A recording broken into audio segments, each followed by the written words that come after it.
Hey, what's up, everybody? I'm back with another episode. Before I get started, I want to go over a couple things coming up in October. No, next month, October 19th, Shell Shock. It's a concert charity event that's in Orlando, as I said, and it aims to deliver an exceptional entertainment experience while raising funds for the Cat 2 Foundation. Portion of those proceeds are going to go to a reputable charity that supports first responders and military that are having struggles with injuries, to include things like PTSD. So it's called Shell Shock PTSD. There's that link there. The event's going to have some great bands and some great vendors. I'm looking forward to it because I'm going to be working at it, doing some photography, helping the guys out. And then on Friday night, there's going to be like a podcast group session with a bunch of podcasts. And then I think there's going to be a comedy show. So more details on that later. I put the link. I'm going to put the links down below in YouTube and on Spotify and stuff. So you'll be able to see it there as well on social media, the other social medias. So give the event, it's on Instagram. You can check it out. It's at shell_shock music. You can buy your tickets on Eventbrite. So check that out. I've got it down here in the video as well. So I hope to see you October 19th. It's a Saturday up in Orlando. It's going to be great. All right. Next, I want to talk to you about the uh, the Discord. I created a show Discord. Discord is an app that has different channels that you can create, and you can talk to each other. You can talk to fans and followers of the shows. I want it to have like stuff about other future guests, former guests, conversations about old episodes or upcoming episodes. Like, I'll put information about an upcoming episode and maybe ask people for questions for that guest that's coming up. And then there'll also be like a channel that talks about upcoming events, kind of like Shell Shock. So go over to donutshoppodcast.com. Down at the bottom near the social media links, I created a link for Discord. So check it out. It's not, there's not going to be a lot of spam. Some people may know about Discord, but go check it out and we can chat. All right. So let's move forward and get into the show. Calling all units, calling all units. Donut Shop has a fresh dozen. Go ahead and take a 1040. All right. I would like to welcome Kristofor Healey. I didn't go over your name to make sure I was pronouncing it right, but I'm pretty sure I did. He has a 15-year working background in federal law enforcement. He's an author, podcaster, keynote speaker, Ironman ultra athlete, Christ follower, and special needs father, and an adoption advocate. So yeah, we were talking for a bit before the show, but first off, I got to ask you, how do you find time for all of that stuff right now? So what's up, man? Welcome to the show. Appreciate yeah, and you pronounced it right. It trips people up because it's the Swedish spelling, and, Uh-huh. I like to tell people it's the phonetically correct spelling because Right. it makes more sense, but, Yeah. yeah, my parents decided to do a number on me. Nobody ever spells it right. When I retired or not retired, when I left my agency, in 2022, I got a certificate, for my 15 years of service, and they didn't even spell my name right. Oh So, man. yeah. Oh, yeah. Oh, that's bad. Yeah. Which is no, I mean, it was kind of, it was apropos, I would say, because I felt like, I spent a lot of time, a lot of years Yeah. giving a lot of myself to that agency and not getting a lot in return, and so it just kinda it sort of was an appropriate send off, I guess, in that sense, but yeah, Yeah. We don't the way really care about you. Just don't let the door hit you on the way out. Thanks. you're a replaceable part, and that's one of Yeah. the things that I tell guys, and I know a lot of this probably isn't news to you. A lot of guys, they become the job, and what I like to tell them, and as I'm on the other side of it, is that that's great. We do need to have an identity. We do need to understand what our role is and play that role. But remember that when you leave, you will be replaced. They're not going to name a Mhm. conference room after you. They're not going to, you're not going to get a boat launch named after you. You're going to be yesterday's news about 6 weeks later when the new guy comes in to fill your role and your desk has been cleaned out and everything else. And so, so it was kind of appropriate. And it provided in some ways, it provided some closure that I needed when I left the career and transitioned into the private sector. And you asked, how do I have time for all of that? Well, Yeah. I'm no longer pursuing large scale international money laundering conspiracies, and so you get a lot of your time back when Yeah, you no, yeah, when you step very, away from very it. true. Yeah, yeah, you're probably not I mentioned to you pre-show, like tied to your phone as far as worrying about bosses and people with questions and telling you to do things and stuff like that. So you Right. are probably making that schedule and telling people. You're the one telling people because you're your own boss, probably, right? Yeah, I used to have, I mean, I still, to this day, I have over 30 red notices of, Hmm. foreign fugitives, guys that I indicted in the US that live in India or live overseas that, it doesn't matter what kind of MLAT treaties we have. The Indian government in particular, who I did a lot of work with, they're not in any hurry to send us our fugitives. And so in my career, I would be getting all hours of the night text hits. I would be getting, somebody entering the US would be triggering a hit. And so my phone would blow up from some CBP officer saying, "Hey, is this your guy?" and trying to clear a guy and all that stuff because of common names. And so I don't miss any of that. I mean, getting the notification that somebody just flew into an airport in Singapore and you've got to drop everything and find out if it's your guy. And, do you put a provisional arrest warrant in? Do you have to go down and swear out an extradition order in front of a judge? Like all that Wow. stuff. Like I don't miss any of it. So Yeah, yeah, I mean, it sounds exciting when you're doing it, but yeah, I think you definitely have to have a passion for it while you're doing it, and sometimes there's things that could happen that can break up that passion a little bit, and then maybe it does become a drag, or you kind of refocus into other things in life. But yeah, I mean, it sounds kind of cool. I mean, these people, it's kind of espionage because you're communicating with foreign governments and working with stuff, and then you're getting those calls, but yeah, somebody might come through an airport and it's quick, but they may be, I guess, allied airports or airports that have extradition treaties, like you said. So they may be able yeah. to help you out if you can nab that person. But yeah. That's the thing. Like when you're on the other side of the world, like my team and I did the first extradition from Singapore under the what's known as the UN Treaty Against Organized Crime. And so it's this kind of relatively new treaty brokered by different countries through the United Nations. Hmm. And one of my fugitives flew into Singapore. He set up Singapore's kind of like Switzerland, but for Asia. Like there's a lot of Oh. banking that goes on there. There's a lot of Oh. international business that happens there. And so a lot of people on that side of the world, India, China, other places, Malaysia, they fly into Singapore to do business. And one of my subjects from India that I had extradited, or not extradited, I had indicted on a money laundering conspiracy, wire fraud conspiracy. After the smoke cleared, he travels into Singapore. He figures case is over. People in the U.S. have been arrested. It's been 2 years now. I'm probably free to move about the world again. And Interpol had our red notice, and it hit on him.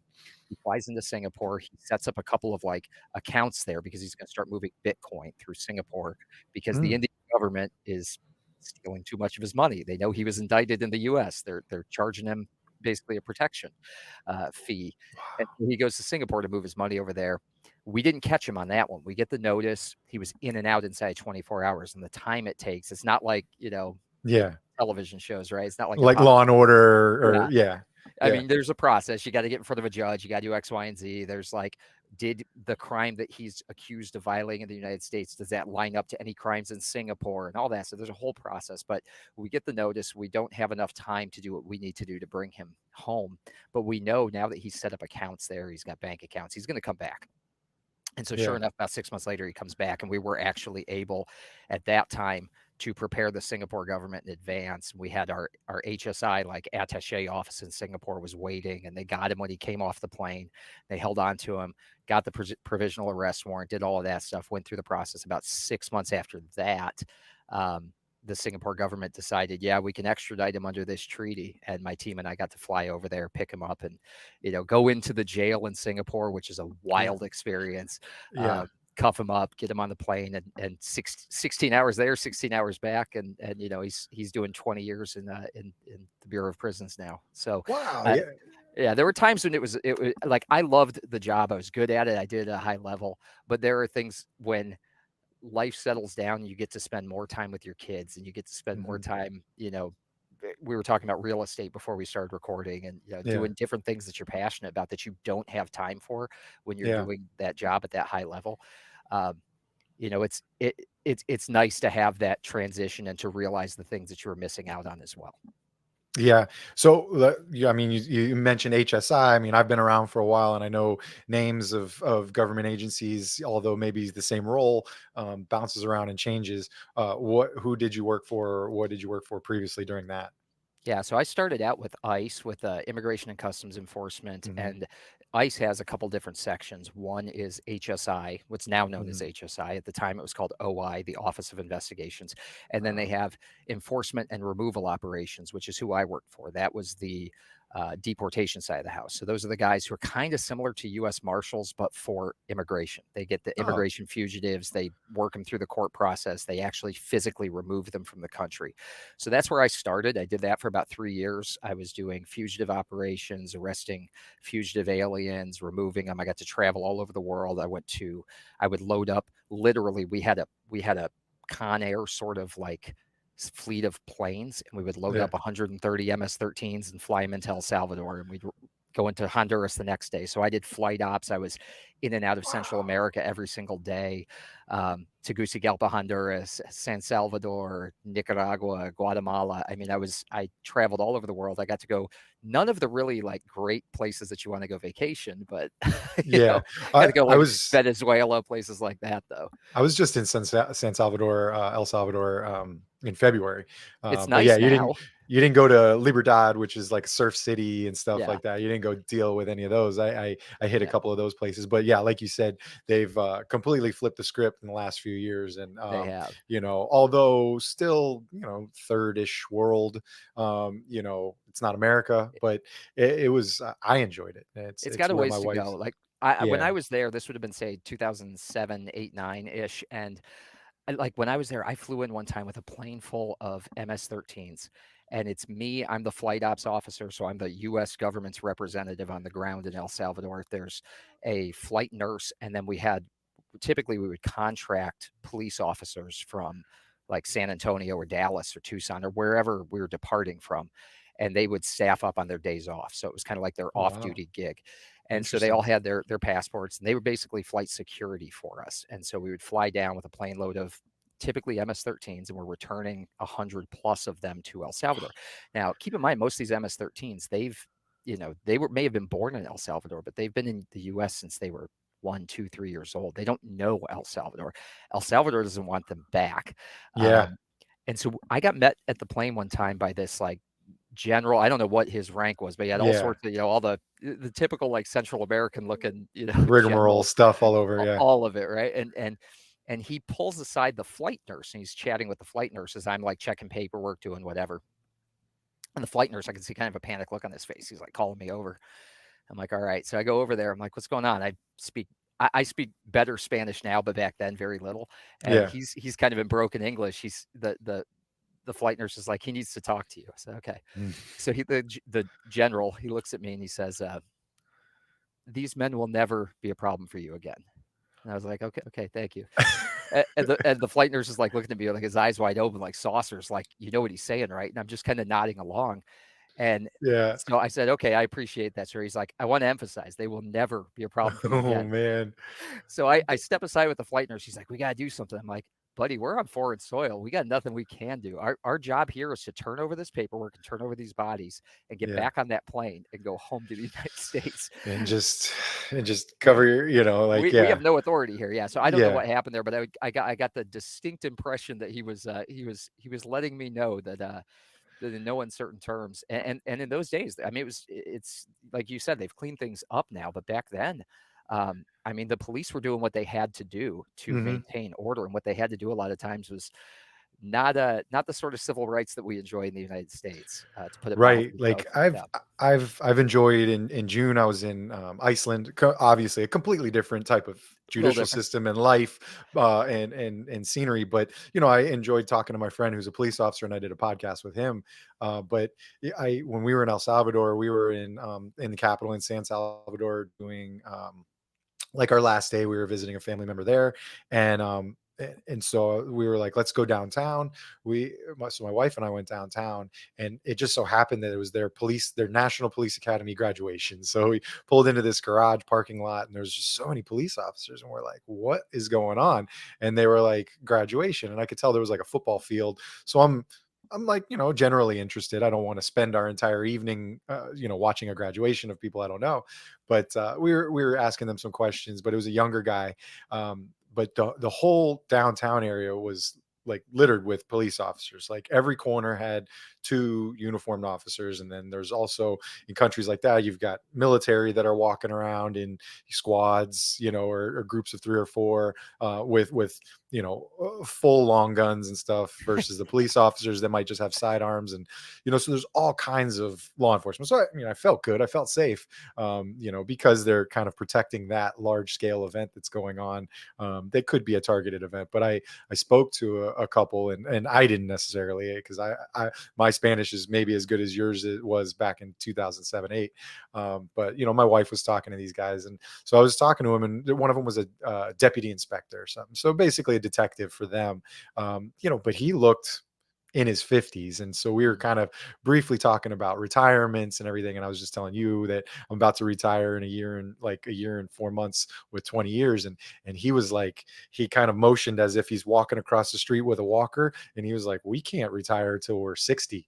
And I was like, wow, just going through just some of the basics of a retirement plan or whatever. And they have to work till they're 60 or 65. And he's like, we're out here doing this same thing at 65. And I was like, oof, man, like, so feel for you, guy. Sorry, I'll be 43, but Yeah. but yeah, nice guys. I took pictures with them and stuff. They were super cool to They, talk they've to. they- they've turned things around. I mean, like you mentioned, the military in Guatemala, we would land, and the military would meet the plane, and Mhm, like a lot of times that's what happens. They're kind of facilitating the security at the airports. But mhm.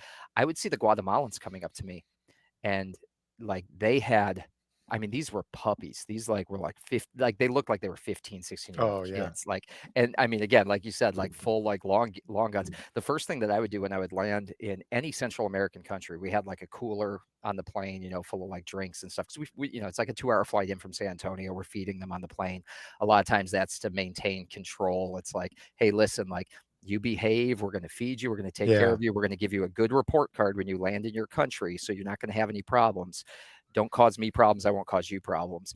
And so, but we'd always have like extra like cans of Coke, and I would get off the plane with like a cooler, and the first thing I did was walk around to anyone with a long gun and hand them a soda, Yeah. Hey. because the trigger control, the like lasering, the like, I mean, these were like kids with long guns. And I'm like, the last thing I need is to get like an accidental discharge in a Central American country, and Yeah. have to deal with that. So like, I'm like, anything to keep their hand off the gun. Here's a can of Coke. Here you go, Yeah. enjoy. Here's some American chocolate, whatever. And International peace offering. that So, was good. I hello, learned a lot. recognize me, friend. I learned a Like, lot. I learned a lot. I yeah, didn't speak the language well, but I spoke diplomacy well, I of guess. And course. I did that for about 3 years. I left. Most of my work was in the Rio Grande Valley in deep South Texas, so like right on the Mhm. border. Yeah. And so I worked out of an office that was attached to an immigration detention center. So all of these guys, as they were coming across the border back then, when we actually used to arrest and deport people who crossed the border illegally, we would put them in this detention center. They had like 3,000 beds. That's where my office was, and I got some information, some intel from within the facility, that there were guards who were bringing stuff into the facility. They were bringing contraband in, cell phones, dope, the basics. Yeah. And I reached out to the internal affairs office locally, and they said, "Hey, I got a source. I got a guy who's telling me, on this shift, these guys are bringing stuff in, and he just wants to try to get. Well, he's going through the immigration court process. He wants to get sent to a facility closer to his family. And is there any way we can work with this guy to make Yeah. a case?" And they were like, "Yeah, absolutely." So they came in, we ran a case. We ended up arresting like 8 or 9 guards on these different sting operations we did. And these were all like DHS contractors. They weren't like government employees, but they were Oh, cleared federally. So they were working for an independent, it was like a private jail, basically. yeah. Um, and those guys, like when I ran that case, they were like, "Hey, you should come work with us." And so they ended up hiring me on as a special agent. I went back to the academy. I got upgraded, and then I went to work for what's called DHS OIG, which is it's like our internal affairs. It's the Office of Inspector General. So for the federal Oh, government, okay. an OIG is like IA, basically. Hmm. And for the next 12 years, until the end of my career, I did internal affairs cases. I worked corrupt border patrol. I worked a lot of smuggling cases, trafficking cases coming across the border. I spent about 10 years on the border, and then I moved inland and I started working the telefraud cases, the government impersonation cases, when people call up and say this is DHS or this is the IRS and they scam the elderly. I Ah, worked on that stuff, and so that's kind of where my career evolved. And then probably the big thing that you would be familiar with from being in South Florida is FEMA. mhm. Anything that involved a hurricane where the government comes in and just throws money at a problem, Yep. that's a huge source of fraud. Oh, And yeah, so yeah. my agency looked into all of that. We have a big office in Miramar, right down near you.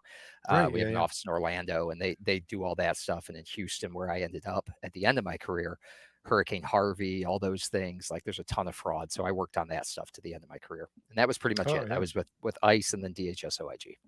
Yeah, I have my a couple of my FEMA PIO certificates and There you go. advanced PIO, and I went out to Fort Myers for Hurricane Ian, so I got to work with they were barely on the ground when I was there because I was like really just like a week after Yeah. for that like second week after the storm hit, and so they were just getting on the ground for FEMA, and it was mostly outside. I mean, because what we were doing was communication at the time Hmm. because just there was minimal communication, getting radio or getting cell towers in the area and all that kind of stuff because most of their cellular was gone and setting all that up. So, but Hmm. yeah, I mean, and that goes on till today because it's only recently that Fort Myers Beach and stuff like that is really opening back up for tourism. There's a little bit of tourism, but it's definitely not to the level that it was before. But yeah, I mean, and to go back even to like the pandemic, you see it now where officers and deputies in South Florida getting picked up and arrested because of filing those PPP loans and PPP. for your photography business or something that you created an LLC for that happened to be like right at the beginning of the pandemic, and then Yeah. so you got, but I you worked a get lot back. a lot of those cases at the tail end of my career. I left in Yeah. 2022, and a lot of those PPP and that we called them EIDL, economic injury. I think it's like economic injury development loan. But there's a couple different programs that came out of the CARES Act, and there was just Hmm. so much Yeah. fraud. And we had was incredible, and you probably saw this too.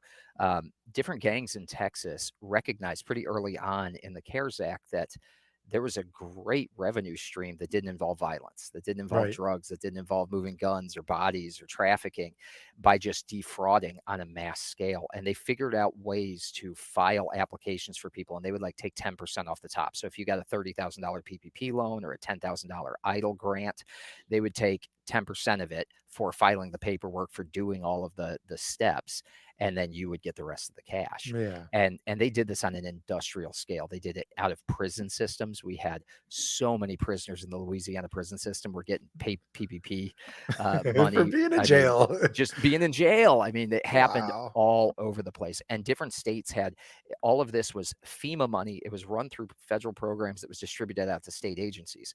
And so each state had their own way of doing things. And what you would find is some states where it was more permissive, again, like Louisiana or California or Illinois or wherever, people, I mean, just like would flood in. And then in that Mm. same summer, 2020, you remember, I mean, it was a very active hurricane season. We Yeah. had two major storms hit the Gulf Coast. I think we had one hit Pensacola. It hit like that area, Destin, Oh, yeah. Pensacola area. Yeah, yeah, yeah, yeah. Yeah, it was, uh, uh, Laura, maybe. yeah, yeah, yeah, but it was I'm trying to think, like Miramar Beach, I think it's called. That area, yeah, up in the Panhandle got Yeah, knocked they out. got smashed real good. And then like a few weeks before that, a Cat 5 hit Louisiana. And so it was like, Mhm. so we saw a lot of people going in, and this was the other thing they did, because it was the pandemic. Normally, when a storm hits, like you saw with Hurricane Ian, they send people down to inspect property. So if you come in and you Mhm. make a FEMA claim and say my house got knocked over, number one, it's got to be your primary residence. If it's your secondary residence, your beach house, whatever, you don't get Mhm. FEMA money. So you have to declare under penalty of perjury it's your primary residence, and an inspector is going to go out and they're going to back all that up, right? Mhm. And what was happening during COVID is that they weren't sending out inspectors because of, for safety concerns or COVID concerns. Yeah. And so there was nobody checking over anyone's shoulder. And so you had the CARES Act, and then you had all these different Cat 5 storms. You had the wildfires in California. None of Yeah. these things were getting checked on, and the FEMA fraud was just through the roof. And so you had people going on like realtor.com and looking up properties in Orange Beach, Alabama, or in Destin, Florida, that looked like, apartment buildings or, abandoned areas that were in the declaration zone, and we're using those addresses to file just industrial level FEMA, applications. And we're getting, a max FEMA grant. You could get up to 30,000. I think it's like $33,300 if you Hmm. if you figure out the way to do it. And people were just getting cash dumped on them, Oh and my they were getting it god. dumped into like green dot cards, or like, those like, Uh-huh. Yeah, those like yeah. those like Basic, debit yeah, cards that aren't untraceable, tied, Cash untraceable. App. Yeah. I'm So putting it in my yeah. Cash App credit card or my And they're Cash App flipping it debit card. across 6 different cash apps and Venmos and everything else. Mhm. And so that towards the end of my career, that's where my focus was on that sort of fraud and those high level, um, really gang and criminal organization run fraud schemes that were looking into just this mass abuse of the system. And, like law enforcement, we're always, behind the curve. We always Mhm. learn about the scam long after it's occurred, after they've fine tuned it and figured it out. And then, of course, we have to go through the legal process of filing subpoenas and interviewing, and it takes us a long time to catch up. And they've moved on to another scam, another fraud. They've fine-tuned it, they've changed it by the time we catch up. So a lot of those things are still playing out.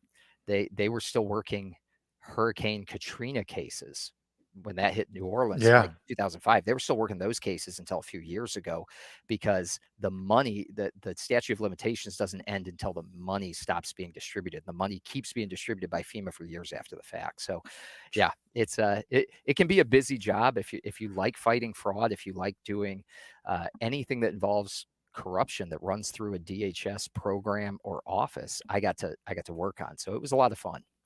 I mean, that's cool, and it's super interesting, and you really people don't.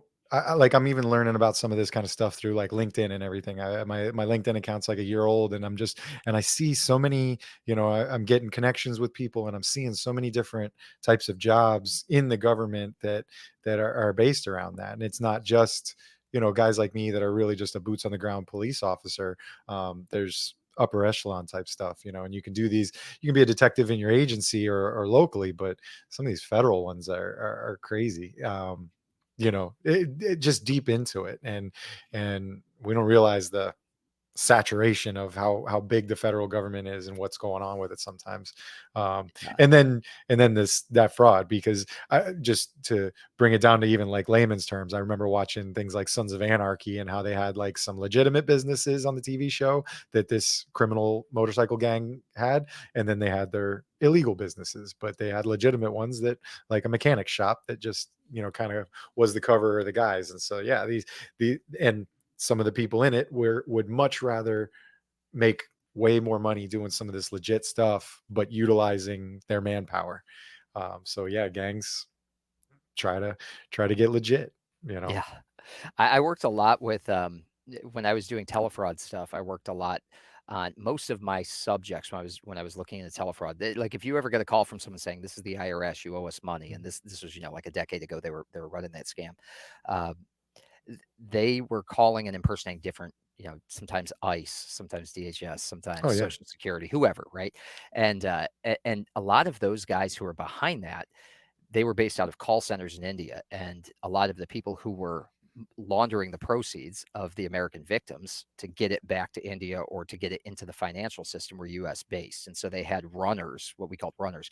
Most of those guys came on visas. They came as student visas. They came as like religious worker visas to like work at a temple or something. But as soon as they hit American soil, the visa was a scam. They just like went out and they started working as money launderers, money mules. But a lot of those guys also, they opened up coffee shops, Indian Pakistani grocery stores. They opened up gas stations. A lot of the gas stations that, Oh um, yeah. and they were running the proceeds of this scam through the teller at Yeah. the gas station, To right? And wash so, it. Yeah, to yeah, wash their to wash money it. or clean their money and stuff. Yep. Wow, yeah, that's interesting. Because I mean, but and you say it's a while ago, but I mean, it's to this day, I get calls Oh yeah. where, we've got a, because in my city, we've got a large, like, 55 and older community, Yes. and those ones are always getting hammered. And it's just like, man, how do they find you guys? But they're out there that or data leaks, or sometimes through their church or place of worship, they might have a call list, and then it gets leaked somehow, and so then they just get called. And we even have bulletins for us that there was a time where recently where they were calling and saying they were the chief of our police department. And Yeah. we get those all the time where someone called me and said that I have a warrant for my arrest and I need to do a Publix gift card, Publix Yep. grocery store, if somebody doesn't know.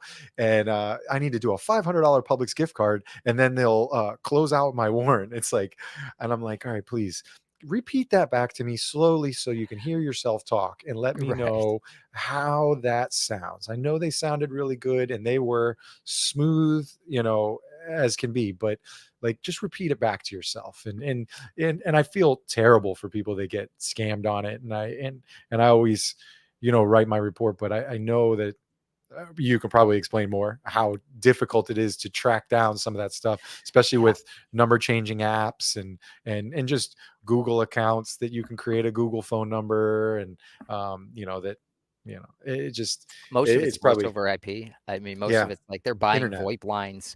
Yeah, they're buying VoIP lines like at scale, and Hmm. there's VoIP text as well, and so it's like industrialized. It's call centers in India, and a lot of these guys have worked in the legitimate call center industry. They speak Hmm. English well enough, and it's essentially fraud for hire. Think of it this way: a Hmm. call center in India is, let's say you're a Chinese triad organization and you want to steal money from Americans. You're going to pay for a percentage of, you're going to basically pay up front for this call center. So they're going to get cash up front to dial for dollars in the US and launder the proceeds through your network. Or you're Hmm. an Indian organization who wants to launder the proceeds. You're going to pay this call center to do it. So the call center just is they have the scripts, they have the skill set. They're like salesmen. I mean, they're very good at Yeah. closing. They're very good at selling what it is. They have scripts that have been time tested, used again and again and again. And like you said, people calling and saying you owe taxes, or your social security number's been compromised. We need you to transfer all your money over to special agent so and so. And again, like, even if only 1 out of 100 does it, like, they're doing this at scale, and they're targeting elderly populations. The average age of my victims was 73. And so I had, I had very smart people. I had doctors, I had nurses, I had attorneys, I had a lot of people who you would think like, oh, you're a lettered individual, you've got a high level degree, you're not going to fall for this. But what people forget is that, one, the generation above us, the baby boomers, because I'm about your age, the Hmm. baby boomers, our parents' generation, are more trusting. They're more Hmm. likely to answer the phone. They're more likely to believe when somebody says something to them on the phone. They're not as cynical as us Gen Xers, as us, Yeah. like, Gen Xers, late millennials. Yeah. Um, and so they were taking that information more at face value when these calls were coming in. And then during the pandemic, our grandparents, our parents were unsupervised, right? They were telling us to stay away, social distance, all that stuff. And they ramped up like crazy. And they ramped up with the Yeah. Social Security Administration scam during 2020, 2021. And that was where massive amounts of money were transferring. What they were telling people is, a trafficking organization has compromised your social security number. You need to shut down your bank accounts. You need to take your money out of the bank, and you need to send it to a government agent who's going to put it into a secure lockbox. You've probably gotten Mm. those calls. I was waiting for a break-in point Yeah. to tell you a story where it just happened. Yeah, so And I worked on those, and yeah. we would intercept, we would get 30, 40, 50, $60,000 cash going to a FedEx dropship location from Hmm. somebody, or a UPS dropship. So like a CVS or a Walgreens would be, a box of cash would be waiting. And then sure enough, it's like some Indian guy with a student visa using 75 different fake IDs is going around and picking these up, and he's Hmm. taking the cash out. He's buying money orders, or he's buying gift cards. He's buying Bitcoin. He's putting it in a Bitcoin ATM. He's spreading it all over the place. And Hmm. then I come along, if I didn't intercept that cash package, if the victim didn't realize they were victimized until 2 weeks later, until their grandson visited or their son visited and is like, you did what? Um, Yeah. by that point, the money's just poof, it's gone, right? And I always told my victims, you're Yeah. going to get more justice than restitution. But Yeah. sometimes we were fortunate enough to actually stop those packages or actually be onto some of the IDs being used and Hmm. be waiting for that guy to walk out of the CVS with the box in his hands. And then it's just like Hmm. click. And when we Yeah. caught those guys, we put them in jail for a long, long time. Good. Yeah, props to my quick story. That props to the postal inspectors, or just Yeah. a woman called for. I'm in Florida. A woman called from Idaho, and so she said they told her they had her on for 2 hours, and they talked her into pulling out $80,000 cash, and she packed it up. And so there was so many stops. There's so many roadblocks that I'm like, "Oh, your bank allowed you to? Did you explain any of this to your bank? Why you're pulling $80,000? Didn't they offer to do a legit wire transfer for you?" And like nothing. They didn't say, "Whoa, ma'am, you are, a senior citizen." It's just like, let's talk to you. Because if I was a bank, I wouldn't want $80,000 coming out of my bank, because that's my investment money. That's part of my bank. And so she pulled the $80,000 out. The guy even coached her on how to pack it. Go to the store, get a gift bag, so because it's got a different feeling, stuff the Mhm. money in there, put it in a manila envelope, and mail it next day air to this address. And it just so happened to be in my city. And so, um, uh, so as soon as she called me on that, I was like, man, like, this is my grandmother kind of thing. Like, I Right. I take it to heart, and I'm like, biggest first step, let me see where this package is. And I'm pretty familiar with UPS or US Postal Service and tracking. I do a lot of shipping and buying. And so I tracked it, and it was still said it was in Idaho, but I was like, this was express. So I was like, something, it didn't get scanned somewhere. So either it got stolen in the UPS or US Postal Service, which happens. But so I ran to the address where it was going's local uh post office, and they let me in back, which I was like, I'm in the back of the post office. And I talked to the managers, and they quickly called one of the local distribution sites and put me on the phone, and they said, we actually just talked to him this morning about something else. And the guy is he wasn't like an agent of, he wasn't an inspector, but they have sort of, not contractors, but they have employees that are not inspectors, that it's his job just to watch because express has where most of the fraud comes through in Mhm. postal service. And his job is just to check all those packages and just profile it and pull them off. And because it's express, you have to supply your phone number of the recipient and the sender. And so he's like, it's sitting on my desk right now. And I'm like, thank you, thank you. Yeah. And so I confirmed everything with him. I explained. And I was like, and then tell me your side, like, what's going to happen. And he told me about how they send out a victim advocate in Idaho to speak with them, set them up with services. He expresses it back to her. The person will meet them there with the package. It was postal services got a thing for that. So it was cool to know that at least we prevented the problem. I'm not sure how we're, or the postal service is looking into the address that it was going, because it was a residential home, A and, lot of and times that those kind are of stuff. Airbnbs. They rent just for Yeah. the purpose of receiving a couple of packages and then they're out of there. Right. So yeah. Yeah. Untraceably and stuff. So it was fun. And I was just excited that I at least made sure she wasn't out the money. She was still a victim, but she wasn't out the money. So it's easier, because cash is a lot harder to, like you said, recoup, Yeah. than like credit cards and stuff. So the We were cash is seeing gone.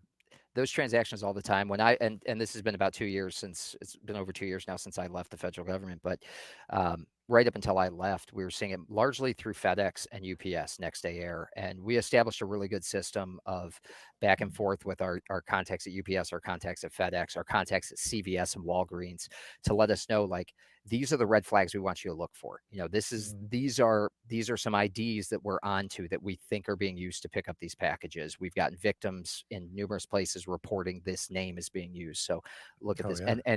But these guys got really smart about it. They were, they'd pick up a package. They wouldn't pick up more than 2 or 3 packages with the same ID before they tossed it. They were constantly getting new IDs sent in. And I mean, you'd arrest these guys and it would be an Indian national driving a car that wasn't in his name, He's got on an expired visa.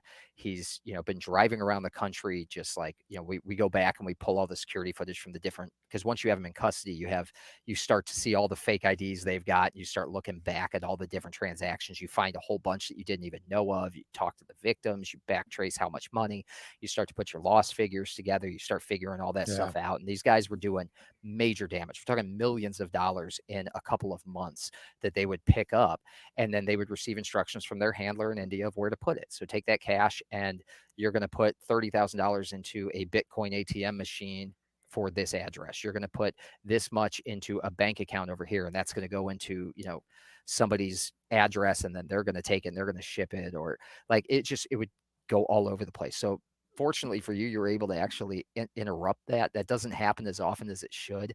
A lot of these things, it's like they get into the system, and by the time a victim realizes they've been victimized, Mhm. they may have already sent 4 or 5 or 6 packages, and it's the 7th package that the bank teller is like, how much money are you pulling out? It's Yeah. like, and you got to remember, a lot of these bank tellers, they're minimum wage employees a lot of times, depending on the bank, depending on where they're Mhm. at. They're not, or a lot Yeah. of times, people going into a Walmart and they're converting. Like we would get these calls all the time saying, I I picked up money pack cards, right? The Mhm. you load cash onto a money pack card.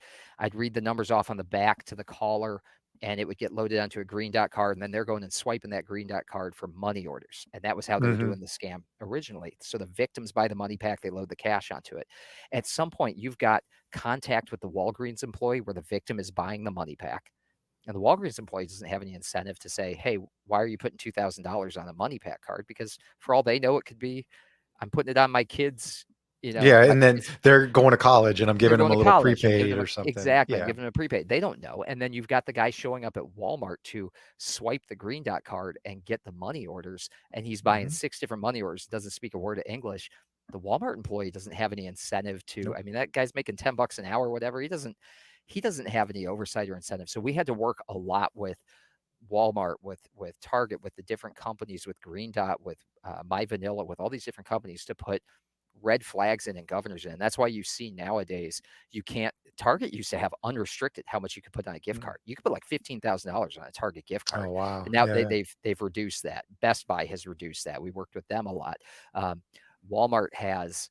Like you'll go into a store, Publix now. You'll go into a store if you're at the customer service, and you'll see like little signs there saying like Mhm. and they're being trained now. If your customer is on the phone the entire time during the transaction, Yeah, if they're an that's yeah. elderly person, if they're this, that, and the other thing, this is what you need to do. You need to get the store security people. You need to make sure at the very least that they're like, getting a license plate, they're getting some sort of identifying information, they're doing something, even if you're Yeah. not disrupting the transaction. And it's getting better, but a lot of these elderly folks, they still do community banking. They don't go to Bank of America or Wells Fargo or whatever, where they may have better training on this stuff. They might go to their local credit union. They might go to Credit whatever. unions, yeah. And if they tell the teller, I'm having some contractor do some work on my house, which is one of the things that they're told to say, and I Mhm. want to pay in cash. They don't ask questions. They give them the cash, Yeah. and then they keep giving that same story. And it's not until like maybe one day they show up and the manager happens to be working at the window and knows this person, goes to church with this person. Mhm. Is like, June, I noticed you've taken $80,000 out. Are you? And calls their son or their nephew or whatever, Yeah. and that's how we find out about it. But by then, their life savings is gone, right? And Gone, so, yeah. and that stuff. I mean, I interviewed in the course of my career. My team that I worked on we stood up the first elder fraud strike force for the federal government in Houston, and the team that I worked on, we interviewed over the course of all these investigations over 15,000 individuals. And like I said, my average age of my victims was 73.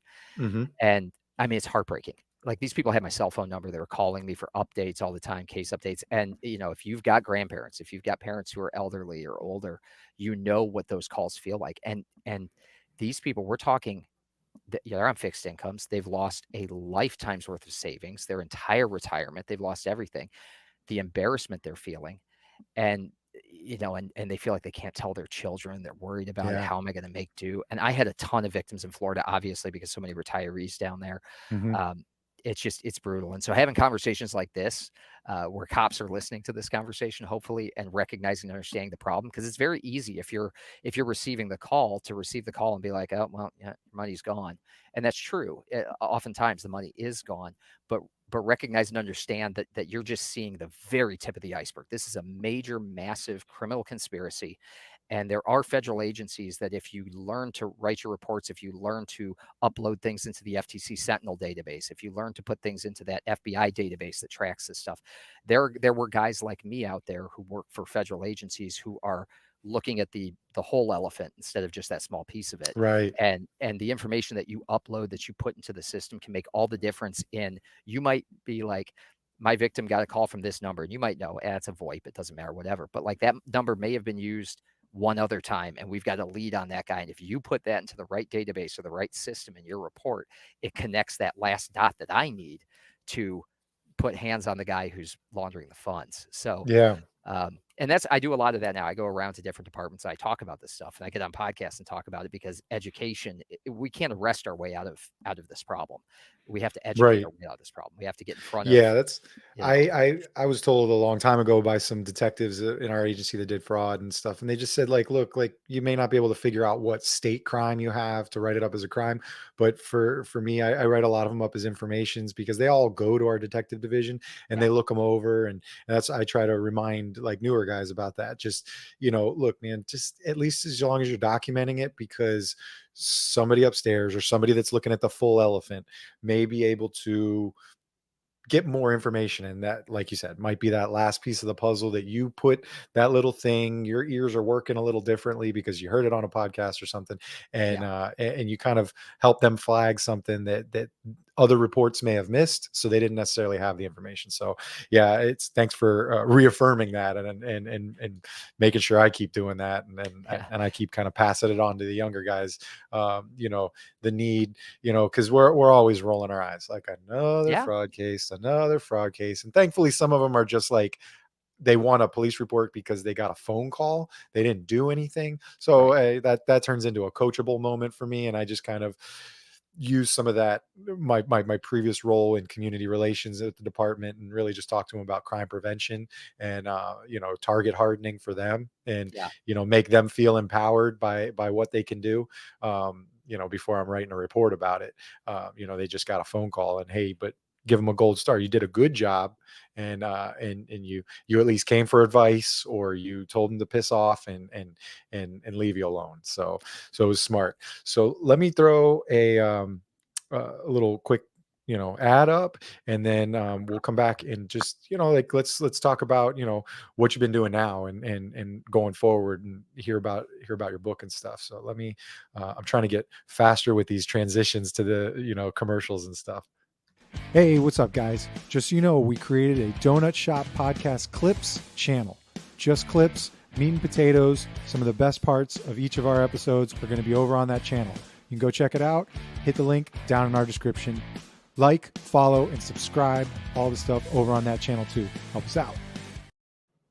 All right, we're back. That was a quick one.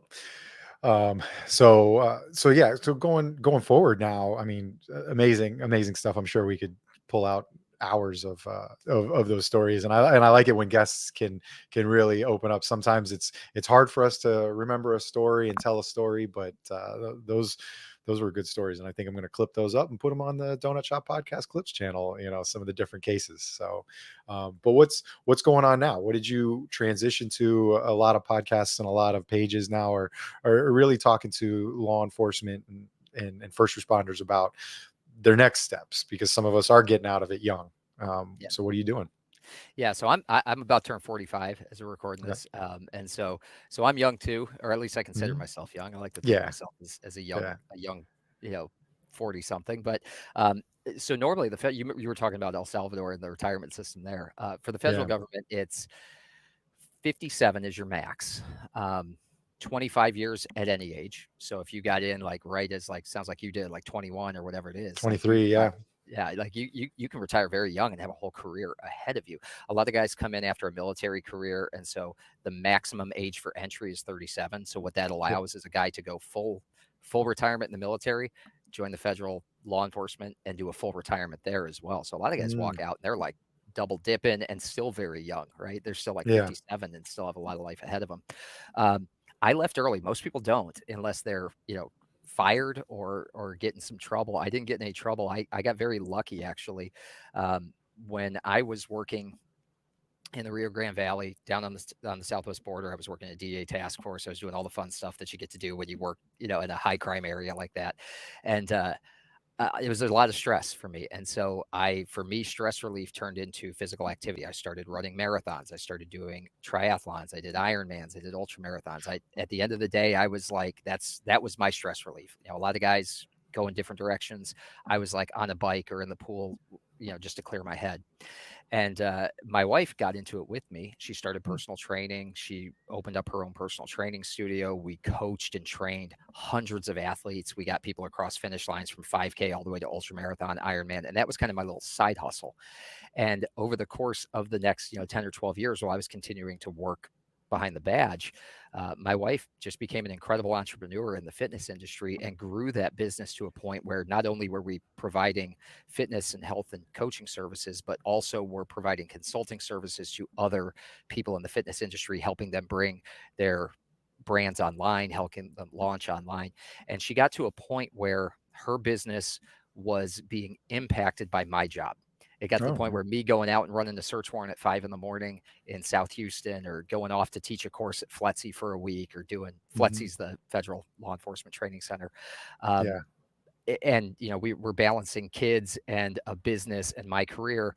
It got to a point where we realized her business could do better if my career wasn't in the way and wasn't causing that. We got to react to, last minute I got to fly off to Chicago to interview a subject or whatever. So we started making plans for me to exit and come work with her. And it just so happened at that same time, my father-in-law, he had been a cancer survivor. He got sick with cancer again, and it Mm. was a terminal diagnosis. And it was just kind of a perfect storm of, listen, like, I need to be all hands on deck for my family right now, because Right. we've got this business that's growing and scaling. We've got this family emergency. We've got kids. And so I didn't make it to my full 20 years. I decided to leave and come work with my wife and come work in that family business. And I'm so grateful that I did, because I got to be there through end of life care and everything with my Mm. father-in-law, and take care of Important. children. Yeah. And it was super important. But there was still that like transition of, now what? Because you feel like when you're a cop, like, or at least for me anyway, like, the job became my purpose. It became my mission. We talked about that at the beginning. You wrap yourself in the flag, and, Hmm. and that's who you are, right? It becomes your identity in a lot of ways. And then when you get off that train, you never expect the train's going to keep moving. It's going to leave you there at the station. And now you Hmm. don't have necessarily mission, task, and purpose that you want to be able to do something else, but you don't know what to do. And I was very fortunate that I stepped into a position where I had the freedom, because of the success of our business and what's going on in our business, to try a few things out. And what I wanted to really do was lean into the creative side that you don't necessarily get to lean into in law enforcement. And what I Yeah. found was, being a criminal investigator is being a storyteller. Being a special Hmm. agent is being a storyteller, right? You're reading the fact pattern, you're collecting the fact patterns, and then you're telling that story to a judge, to a jury, to a prosecutor, right? That's all it is. And I found that I enjoyed the process of telling the story more than just about anything in my career. The idea of creating that narrative around a case is what I enjoyed doing. And so I look back at my career, I said, what are stories that I can tell that can help guys who are still in the profession? What did I get? What impacted me the most? And I looked back on my career. I said, who could I help that was the same guy as 26-year-old or 27-year-old me? And Hmm. what helped me a lot in my career, and what was most impactful for me, was leaning into Stoic philosophy. I talked about fitness, but a lot of that was born out of reading up and learning about Stoic philosophy, and the idea that voluntary adversity sets you up to be able to be more resilient when involuntary adversity from the job hits you.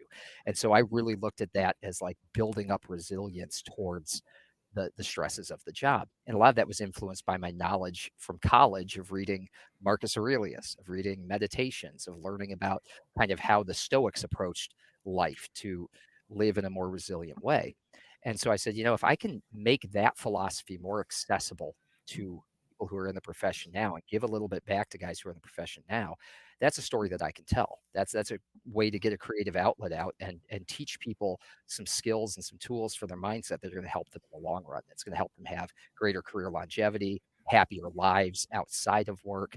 And so I started writing and I started podcasting and I started going around and speaking to law enforcement agencies about mindset, about resiliency, about physical, emotional, mental resiliency, about the tips, tools, and tactics that I picked up along the way that helped me get through a long and at times very, very stressful career. And so that's where I wrote the books. That's where I've got the YouTube channel, the podcast, and all of that stuff is trying to give back a little bit to the community that I came out of.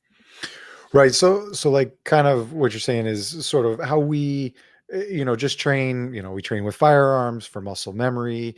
Some of us or a lot of us try to do, athletic training or weightlifting and stuff to make it so that our bodies are conditioned for the job and better.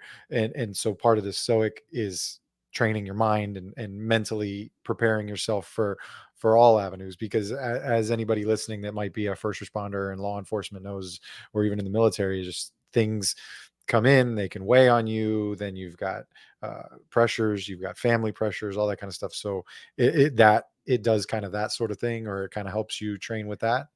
Yeah. The idea is, and for those that don't know, Stoic philosophy, and when I say philosophy, a lot of guys like it gets like very academic or didactic or Yeah. scholastic or whatever. Stoicism is not that. Stoicism is intended to be a lived philosophy, and what it is it was developed in. So, give you a quick history lesson if that's Hmm. okay. Go for it, man. Alexander the Great, he's kind of the great Greek leader, right? The great military Hmm. leader. Everybody knows about Alexander the Great. He dies very young. He's like 35 years old. He dies after he's kind of united the different Greek city states. And when he dies, there's this kind of period of this Hellenistic period of kind of chaos, and everything's kind of falling apart because there's no strong leader anymore. And that's kind of where Stoicism developed from. This philosopher named Zeno, he kind of creates this school of philosophy based around recognizing what we control versus what we don't control. And that is the entire philosophy. And it is a perfect philosophy for a chaotic world, for a Hmm. chaotic career like law enforcement, for a career where so many factors outside of our internal control impact us and land on us on a daily basis. And what it does is it allows us to filter when we practice it, it allows us to filter through that central rubric of, is this within my control? And when we recognize that, we recognize what we actually control, what we truly control is we control our efforts, our attitudes, our actions, our reactions. We don't control much else. We don't control the traffic. We don't control the call that comes in from dispatch. We don't control what file ends up on our desk. We control our actions, our reactions, our attitudes, our efforts. And when we focus on controlling those things, we become much more resilient. And there's basically 4 types of resilience, right? There's physical, mental, emotional, and social. And when we're more Okay. resilient, we're more able to bounce back. We become more mentally tough. We become more capable of dealing with the external stressors because we're using that filter of, I'm not going to worry about the politics of the department. I'm not going to worry about who wins this election. I'm not going to worry about any of those things. I'm going to focus on the things within my control. I'm going to put on a certain I'm going to build this citadel around me, this what the Stoics call the inner citadel. I'm going to build this fortress around me that's going to block out all the BS. And I'm going to focus on doing the best that I can do and maximizing the time that I have. And and what it really comes down to is this idea of we have to love our fate. We don't get to control our fate. We don't get to control all Hmm. that stuff. We get to control our efforts and our actions and how we deal with what lands on our desk. And when you start to see the world as a police officer, as a law enforcement officer, through that rubric, it cuts out a lot of the noise. It cuts out a lot of the chaos. It allows you to recognize and realize that I'm worried about all the wrong things. I need to worry Hmm. about what I control. And if I worry about what I control, the rest does not matter. Just that I do the right thing on a daily basis, the rest takes care of itself. And so, one way that we do that, and one way that we focus on that is by being self disciplined. It's by doing, like you talked about, fitness, and it's about doing the things that allow us to stay focused on the things that matter. And for me, that was transformational. I mean, it allowed me to do more in a career that was shorter than most people's careers, than most people do in a much longer career. It allowed me to make the largest telefraud case in US history. It allowed me to balance all of these things of the fitness and the building a business and doing these things outside because I didn't concern myself with the nonsense, with the garbage. I made The decisions based noise. on the Yeah. noise, based on what I control and what I can do to move the ball forward. And a lot of that comes down to, you think about, like, on the job, you've got a tactical plan before you go and execute a search warrant or an arrest Hmm. warrant, right? You have a briefing, you sit down, you know, everybody's got their assignments, everybody's got, you know, your contingencies, you know, what's going to happen, X, Y, and Z.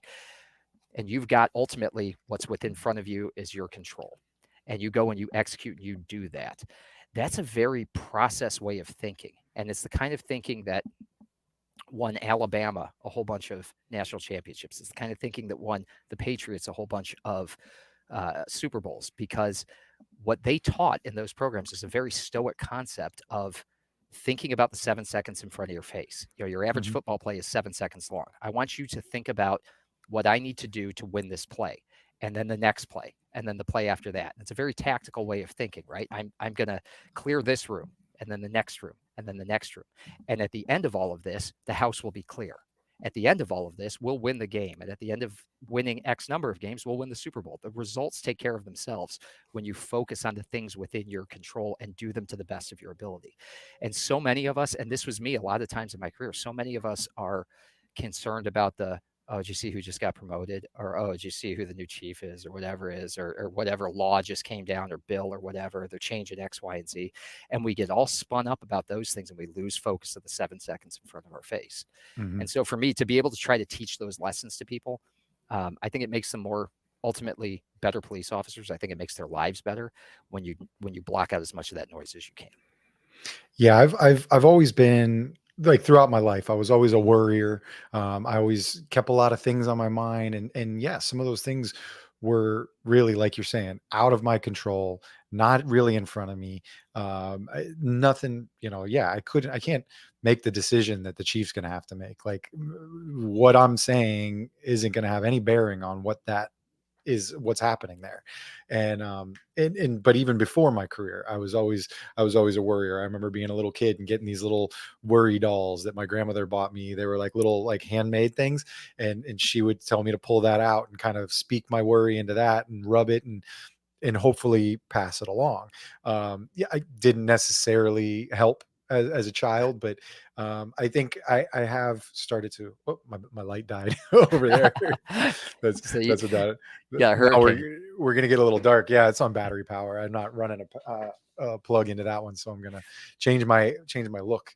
But yeah, I would worry, and so I think more into my 20s, I started to kind of feel that or understand that a little bit more, and realize that there's things like jealousy and stuff that I didn't have to hold, or I didn't have to use or have in my body. And so yeah, it makes sense. And then it reminds me of things like, like I have a herniated disc in my lumbar, and it wasn't until I really started focusing on working out and working out my core that stuff protected the herniated disc and allowed it to heal better than just being out of shape. And then my body wasn't as resilient to when I irritated it.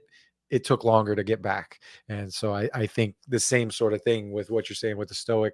It helps your mind, when you have a traumatic event, maybe come back in and get a grip better, so that it doesn't hurt or isn't as bad for you. So Yeah, makes sense. the idea is really, it's about developing physical, mental, and emotional toughness. And because we all become hyper vigilant in this job to some degree or another, and that Yeah. leads to paranoia, it leads to exhaustion, it leads to PTSD, it leads to burnout, it leads to substance abuse, it leads to all of these things. And the average police officers have a far higher suicide rate, right? It's Yep. National Suicide Prevention Month, as we're talking. Like, this is a Yeah. major issue, especially in border agencies. CBP, Border Patrol, have some of the highest suicide rates, and those are DHS entities that I did a lot of work with.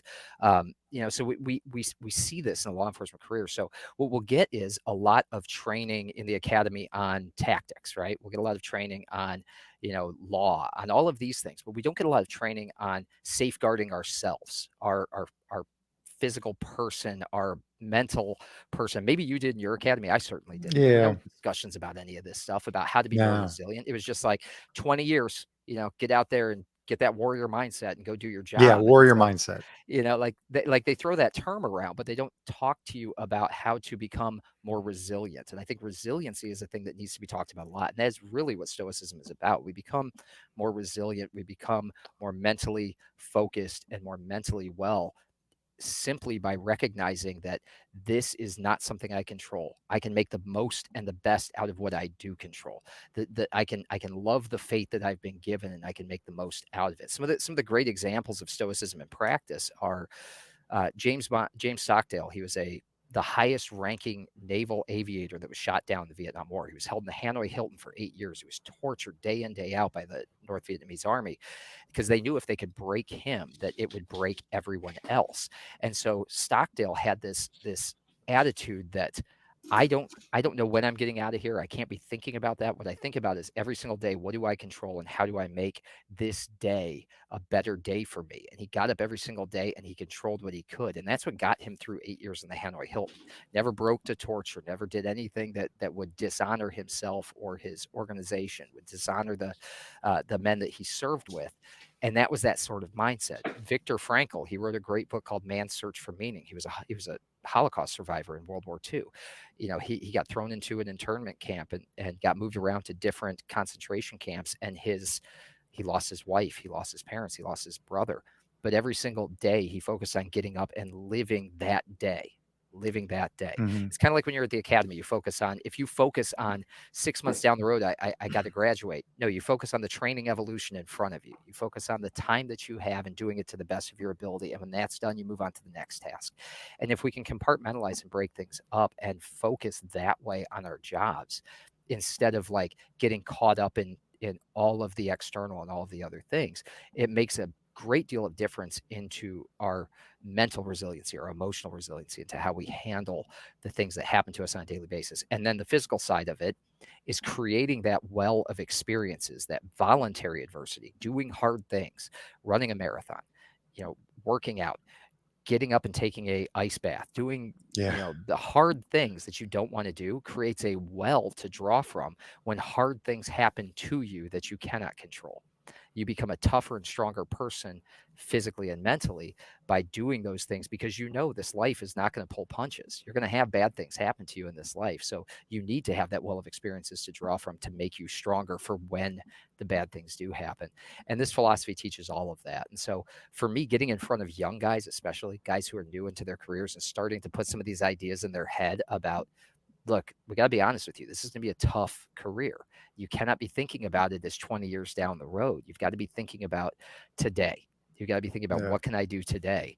And start getting those ideas in front of their heads, I think, is important, especially for guys like us who are at the tail end of careers or on the other side of a career, to reach back and say, hey, these are the tools that really help me. Yeah, no, it's important. It was always big for me to I'm a serial hobbyist, so I've always had hobbies that I dove completely into that weren't necessarily about the job. I mean, this is a hobby that is about the job, but back here, let's see, this one, my Star Wars helmet. I do the Star Wars costume stuff, and that was always a way for me to be completely uninvolved with it. And I'm still putting a uniform on, but I'm putting a different uniform on. I still get to be that kind of militaristic, but it's the Empire. So it's That's social resiliency, and that is something that doesn't get taught either, because your entire world becomes, your shift, your squad, your department, whatever it Mhm. is. And again, like I said, you wrap yourself in the flag, and then you get off, at the train station, and the retirement train station. The train's going to keep going, and what do you have left at the end of it? So Right. developing those external things that matter to you, that are separate and apart from the job, those friendships, those, whether it's a church group, whether it's a men's group, whether it's a Mhm. it's a hobby, like you said, a serial hobbyist, having something to do, so that because cops, we die younger. Retired Mhm. cops die younger. It's like Yeah, I yeah. think it's like 6.5 years younger than the average population, Crazy, yeah. because you live so much life in your career, and then your career becomes your life. And when the career ends and the phone stops ringing from guys you used to work with or from people at the department, what do you have? So again, you're doing exactly what the Stoics would tell us to do, which is create that social resilience, that external thing that you do control, that's going to give you something else beyond what we're doing on a day-to-day basis on the job. Yeah, it breaks up my mind. It lets me completely forget about it. Like I just did a fantasy draft with guys that are not in law enforcement or whatever. I'm doing a golf tournament later for an officer that got shot in the line of duty, but it's with everybody from work. So I'll do that. But then I've got that fantasy football draft that I did last weekend with completely not police officers, and obviously you got to keep your mind on people that maybe don't know the law as well and maybe want to do nefarious, not nefarious things, but maybe break the laws and stuff. You gotta make sure you keep yourself a little separated from that. But a lot of those people are consistently reminding me that I'm a police officer, and that's always funny. But it's good to keep yourself grounded in those groups as well, and just break up my time. And I've been doing it 18 and a half years, but I've always broken up my time between different groups of friends and different groups of styles of life. And I feel that that's been good for me, powerful for me, so Yeah. that it doesn't turn out to weigh on me and beat me up. My brain, my body gets some decompression from somewhere else. So that's always been important to me. Yeah, it's huge. It's huge, and that needs to be drilled into young guys coming through the academy. That needs to be drilled into people during their FTO period. That needs to be something that is, you know, like we talk a lot about being cautious, and Hmm. and I'm guilty of doing this. I used to give the integrity briefings when I was down the Rio Grande Valley, and I would go into the border patrol stations and I would say, here's 15 guys that we've arrested for running records checks or doing X, Y, and Z for their compadre, and they shouldn't have done it. And like we'll have those conversations, but we never have the opposite conversation of here's why you should be involved in things external to your career, because your career is going to end. You don't get to do this for your entire life. You're going to, at Hmm. some point, you're going to age out. You're going to hit, you're going to get your 25 years. You're going to hit 57. You're going to max out. And then there's a whole life ahead of you. And what do you have? What have you built? If all your structure is based on this career, if the entirety of your life is based on this career, that's a house built on sand. It's not going to stand up in the long term. But we have that conversation about, cautioning them about like, making friends with the other dads at soccer practice because, like they might be trying to get something from you. Don't tell anybody that you work for Border Patrol. He might be a cartel member. Like we create this image in their heads that they need to be hyper vigilant. And that's really in a lot of ways polluting people's brains. It's not to say we shouldn't be cautious. It's not to say that we shouldn't have those guardrails up or have those concerns, but to become so concerned about those things without talking about the opposite impact of that is, I think, short-sighted. And I think we need to do a better job of creating that social resilience in people, of giving Hmm. people the concept to hold on to, that I need to become a more well-rounded person, because so many people, and how many rookies in your department probably they come in, they take every overtime shift, they buy the truck, they get it jacked up and murdered out, and Yeah. they said that like I've got a cigar and a glass of bourbon, and it's just that, like, I can picture a dozen guys I know who fit that exact stereotype of wearing the Oakleys and the 511s on their days off, and don't tell anyone I'm a Yeah. cop, and like it's Yeah. And like, it's like you stick right out, man. yeah, Yeah. be something else like on your days off. This is a job. It's not to say it's not an important job, but at the end of the day, it is a job. It is not your entire life. Stop making it your entire life. Make some room for other things so you can become more socially resilient, so that when this job ends, as it will for all of us, whether it ends because you get in an accident or an injury, or you blow your knee out Mhm. and you can't do it anymore, the job will end for all of us. You've got to have something else to lean on, or you won't have that mental toughness, that social toughness to survive on the other side of it. Yeah, no, yeah, it's very important, and I'm seeing that now that I get the opportunity on the road to work with these younger guys, and I'm trying to encourage them, because we have guys that are leaving the agency early to go to other agencies because maybe they feel grass is greener on the other side, and it's I try to at least impart a little bit of wisdom on that, because I remember back when I started, some of those guys that I was able to latch onto, that were able to you know mentor me a little bit. And it's important for the senior guys to really mentor the younger ones, and not just sit there and look at them and be like, oh, you millennials or you xenials or whatever, you guys are all on your phones, you want to use GPS, I had to use a map book, stuff like that. And kind of get out of that kind of get out of that mentality. I try to use it as more of anecdotal or as a joke, and be like, all right, see this, and pull it out of my cage or whatever, and be like, you see this map book? This is, I used to use it. I don't use it so much anymore. I want to use my phone, and I'll leave my phone up, and there's purpose to that. Even if I know where an address is, I like the phone because you're focused on traffic. You need to be able to, like, quick glance and, yep, I am going to the right street, because making that U-turn or 3-point turn, it wastes time sometimes. And so I try to be open to all facets of it, and not closed-minded, or try to be a little less grumpy than your average veteran, and stuff. So Yeah. um, I'm going to run one more little quick self promotion. Try to see if I can make my face a little less red on this new lighting scheme that I have, and then I'll be right back. And I want to hear about the book and anything else that you might have coming up. While I'm talking, I should be queuing this up and getting it to it, but I am here. Hey, hey, come here. Come here. No, bring it in real close. I got something for you. Did you subscribe yet? Right down there. Hit that subscribe button and the bell notification, because you got to know when we're going to give you a show. Do it. Go now. Go now. I'm waiting. Come on. Right there. All right, back to the show. Yeah. All right. So I'm back. That was me. So we're back. Here's a little more light, and open up the blinds. So you don't always want to use blinds, because the outside light changes around, and sometimes a cloud comes over. This is Florida, so a freak lightning and thunderstorm will come through. But lighting's back. So here we are. So you have a book out. How many books have you produced, or is this first one?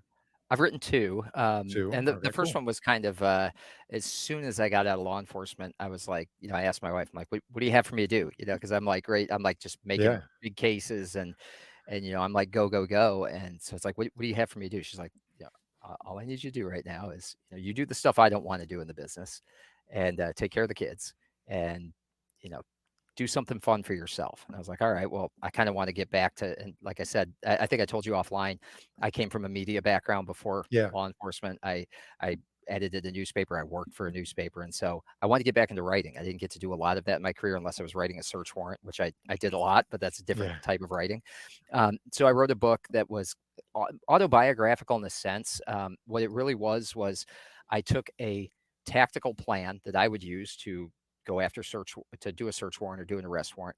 I broke it down to its component parts, and I applied that to how you can use the tactical plan that we use in law enforcement to achieve goals in your personal life as well. It's not just, we're going to break it down and go after this target. That target could be, I want to run a marathon. That target could be, I want to learn guitar. That target could be, I want to climb a 14,000-foot mountain, or whatever it Hmm. is. And you can apply that same sort of tactical planning to that. And so I wrote a book that kind of was intended for, it was intended to show how I did some of the things that I did. Ironmans, international adoptions, ultra marathons, things like that, by using that same sort of skill set that I gained in law enforcement to plan out and achieve goals. So I wrote Hmm. that one. I think I got it right. This one's it's called Indispensable. That is available on my website. It's available on Amazon. It's anywhere. I didn't sell a ton of copies of that because it was kind of like a vanity project. But Yeah. my Practice. yeah, it was practice. My new book, though, that I just came out with about a month and a half ago, is called In Oh. Valor, and this is 365 Stoic Meditations for First Responders. And this has been doing really well. I've been selling a lot of copies of this to a lot of law enforcement officers. And what it is, if you were to flip to, say, I think we're recording this on September 5th, right? So if I find that entry, it's a basically a daily book for a couple minutes. You can open up to the date, say September 5th, and you can read a quote by one of the Stoic philosophers. You can read some modern context. I take that quote and then I try to put it in a modern context that would be relevant to Oh. law enforcement officers. And then at the end of it, I leave a journal prompt for you to take a moment to kind of integrate the lesson. So what it's intended to do is every day before you start your shift, or maybe when you get back from your shift, you want to clear your head a little bit. Maybe you keep this in your locker at the office, or you keep it in your car. it gives you just a couple of minutes of mindfulness, of Mhm. identifying something inside yourself, of centering yourself and saying, am I doing X, Y, and Z? And it gives you just, a quote. Like yesterday, there was a quote from Marcus Aurelius. It was about getting back up when you fall down. And, it's talking about self-control is not a static state. We're all going to mess up from time to time. We're all going to hit the snooze button when we know we should get up. We're all going to do things that we shouldn't do. And it reminds us that to err is human, and perfection is not achievable, but the idea is to continue to pursue perfection, to continue to focus on those things within our control and do the best that we can every single day. And then it leaves a journal prompt of asking, what's a habit that I could recommit to today that I've given up on? And so the idea is to give law enforcement officers, anybody who's operating in a high stress environment, some tools for centering themselves on a daily basis, for having some of that mindfulness, for practicing journalism, or journaling, I should say, and really seeing what's going on inside. Because so many of us in this career don't do that, right? We allow the stresses to pile up and pile up and pile Mhm. up, and we never put our thoughts on page. We never sit with ourselves. We've always got a phone in our hand. We're always distracting ourselves with, Yeah. with TikTok, or Instagram, or a podcast, or whatever. This is intended to give guys a just a tool to understand some universal truths, to integrate some lessons, and to think about it and what it means to their lives, and hopefully, to meditate on that a little bit, and then live a little bit better because of it. And so that's been really well received. I've been getting a lot of great feedback from it. I'm super excited about it. It sounds cool to me because I am the type of person, and I'm sure there's people in this field. Like one of the things that I kind of need for going to the gym, like I go to an F45.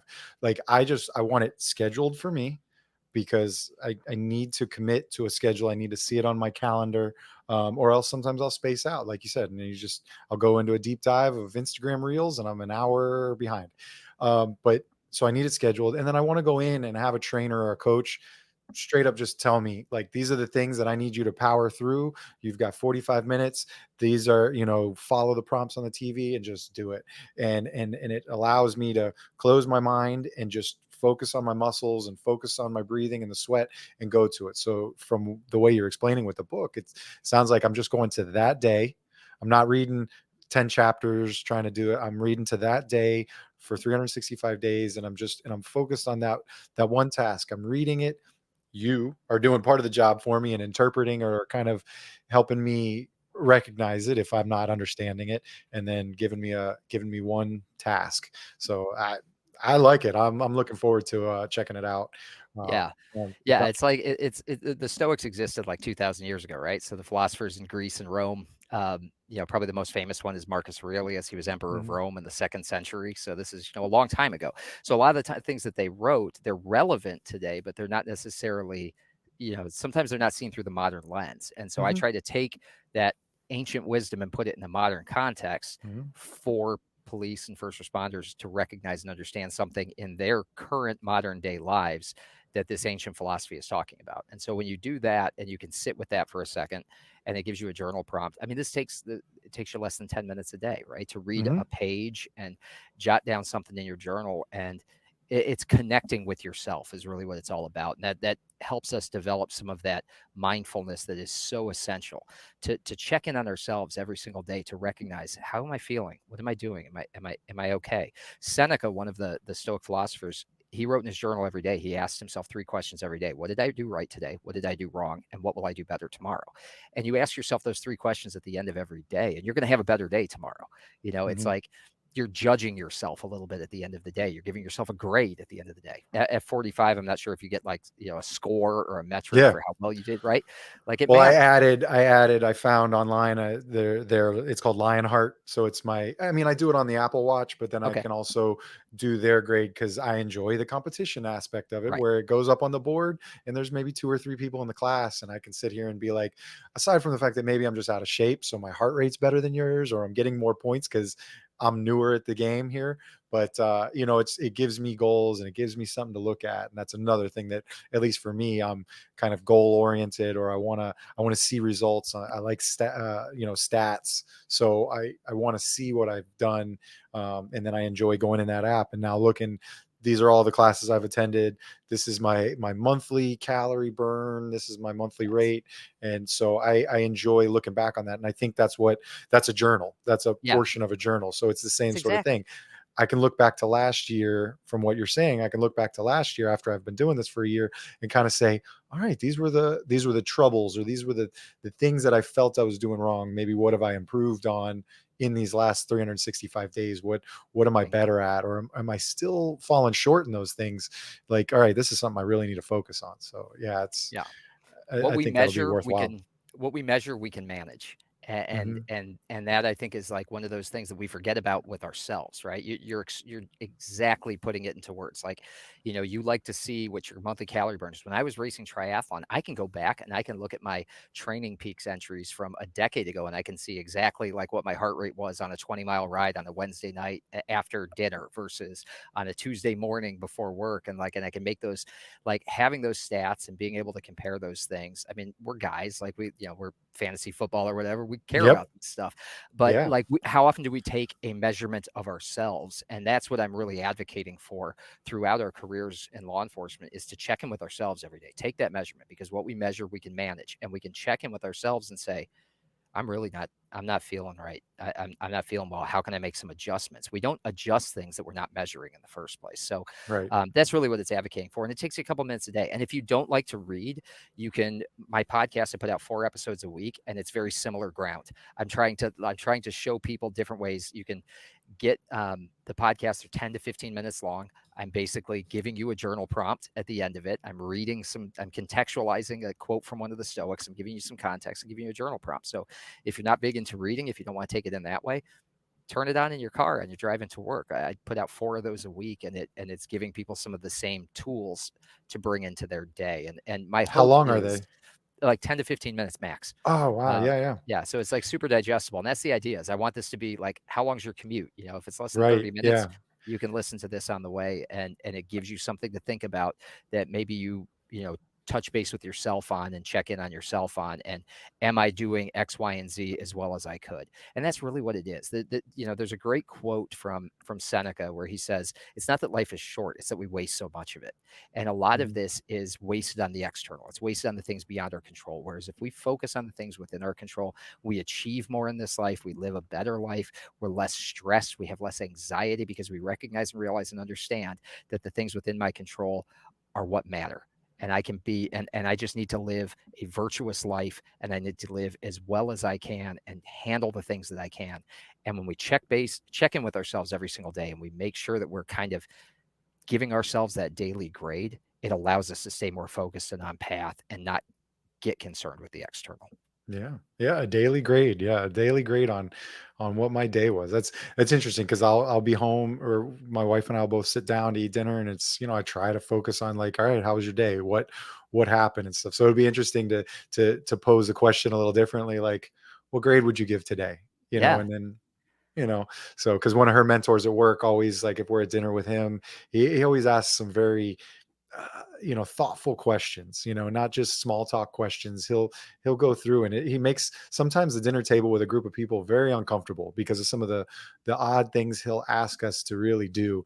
And but when it's all said and done, it's like, man, like, that was that was kind of an interesting exercise for a group of friends getting together for dinner. So I'll ask her that tonight when we sit down, like, instead of just, how was your day, like, what grade would you give today? And then, Yeah. see if she reflects on that and thinks, I give it a B minus, like, oh, a minus. All right. What, and then, and so I found that our communication, just talking about that stuff, is opened up a lot of communication and understanding. And it gives me the opportunity to maybe impart some wisdom and experience on her that I get with just my, I like to call my job customer service. It's just the biggest, sometimes the worst customer service job you can have, because you're dealing with everybody's problems. Yeah. And so she works now in a hospital.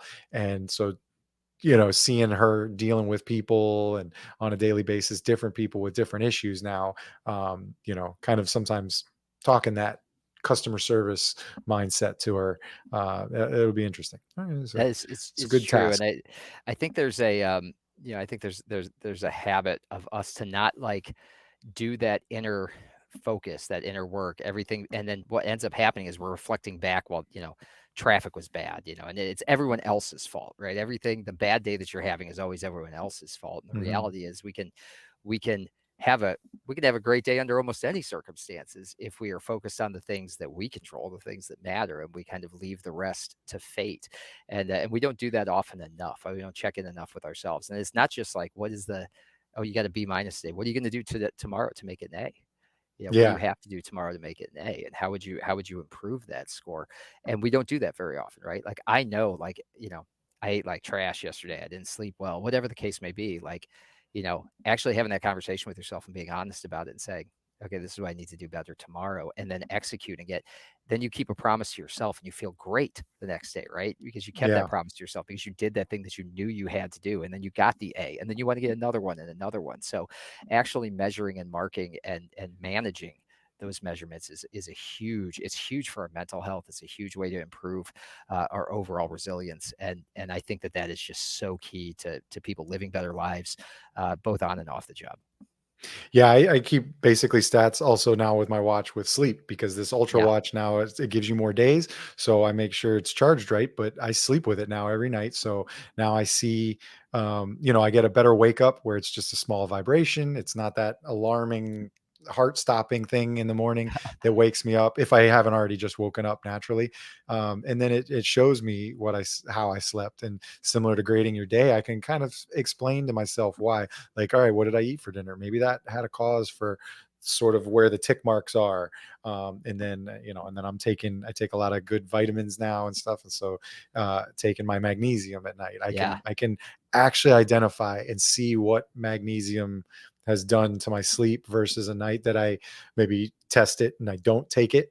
What my sleep looks like, and I can see a marked difference in just my Apple Watch's readout of my sleep style without having taken magnesium at night. So it's like, all right, I'm subscribing to that vitamin, and making sure I have that. And there's always other factors, alcohol, having a Yeah. drink, what my sleep looks like after even Spruce it up. one glass of bourbon, just because I felt like it and it was fun. Um, and then I can track over time the amount of sleep I've gotten, because it's a huge thing, the amount of sleep. And it's so many times I start getting text messages at night and I'm like, nope, not even in starting the engagement, because I'm going to put my brain back in, and I want my mind to phase into sleep better than T- just. t- Teach that to the young guys, because they don't get it. Like, so many people don't reckon, oh, I only need 4 or 5 hours of sleep. No, man, like, sleep is a superpower, and people don't Yeah. realize that it is the greatest way to become more to overcome burnout, Hmm. at which every cop is going to deal with at some point in their career. They're going to feel burned out, and a lot of that is because they go from energy drinks to alcohol, Yeah. and none of that stuff is good. A lot of this comes down to nervous system regulation, right? We are very primitive creatures. I have an anthropology degree, so this is kind of my, Oh, like, going awesome. my way back. But, like, we're very Love primitive it. creatures. Like, 50,000 years ago, we weren't all that different from a systems standpoint, right? From the Hmm. human body isn't that different. The mind isn't that different. 50,000 years ago, when Homo sapiens arrives on the scene, to me sitting in this chair today, what's different is the stimulus that's attacking us on a daily basis. And when we're fueling our bodies with energy drinks, coffee, and caffeine, and then we're like trying to put some downers in us at the end of the day to calm down, we're Hmm. doing all those things.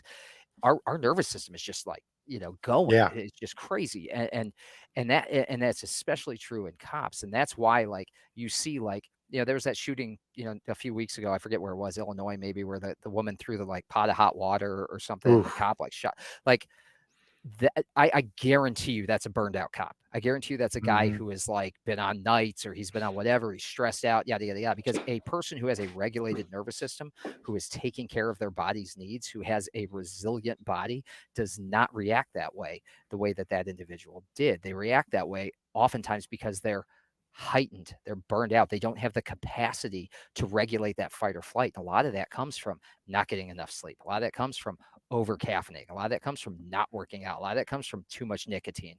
The things that every cop is guilty of at some point or another. And Yeah. those are things, again, within our control. You can control the amount of sleep that you get. You can make positive choices. You can control not having that drink before bed as much as you might want to.